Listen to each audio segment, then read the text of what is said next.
I would never give up the claim that all religions are equally false.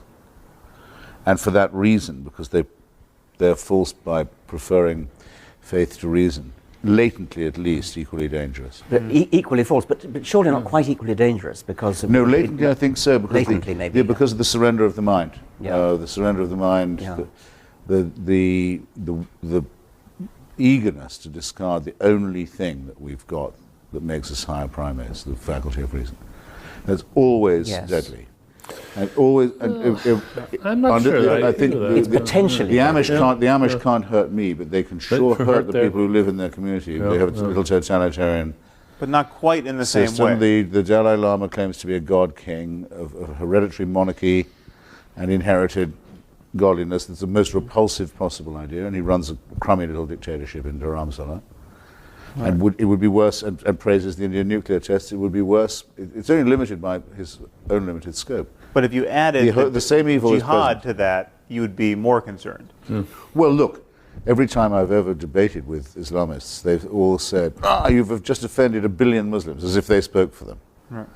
As if there's a definite threat to this, a menace, a military tone to what they say. In other words, if they'd said, you've just offended me as a Muslim, it doesn't sound quite the same, does it?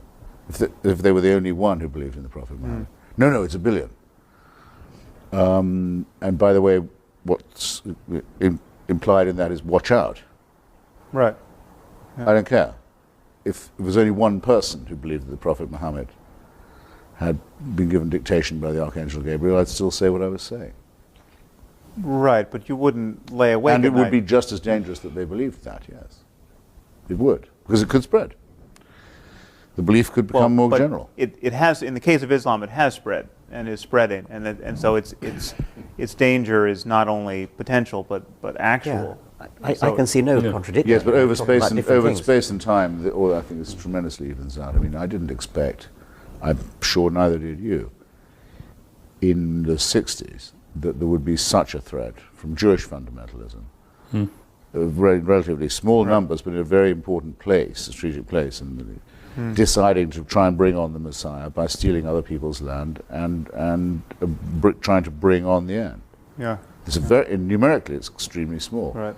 But the consequences that it's had have been absolutely calamitous. And we didn't used to think, actually, of Judaism as a threat in that way at all. Yeah. Until the Zionist movement annexed the Messianic, or fused with it, because the Messianists didn't used to be Zionists, as you know. So you'd never know when it's going to be next. I agree. I'm not likely to have my throat cut at the supermarket by a Quaker. Yes. But the Quakers do a lot of the work by saying we preach non-resistance to evil. Right. That's as wicked a position as you could possibly hold. Given the right context. I mean, what could be more revolting than that? Yeah. Say, you see evil and violence and cruelty and you don't fight it. Yeah, they're free riders. Yeah. Okay. Read Franklin on what the Quakers were like at the crucial moment in Philadelphia when there had to be a battle over freedom, and see why people despised them. I would have then said that Quakerism was actually quite a serious danger to the United States. So it's a matter of space and time. But no, they're all equally rotten, false, dishonest, corrupt, humorless, and dangerous.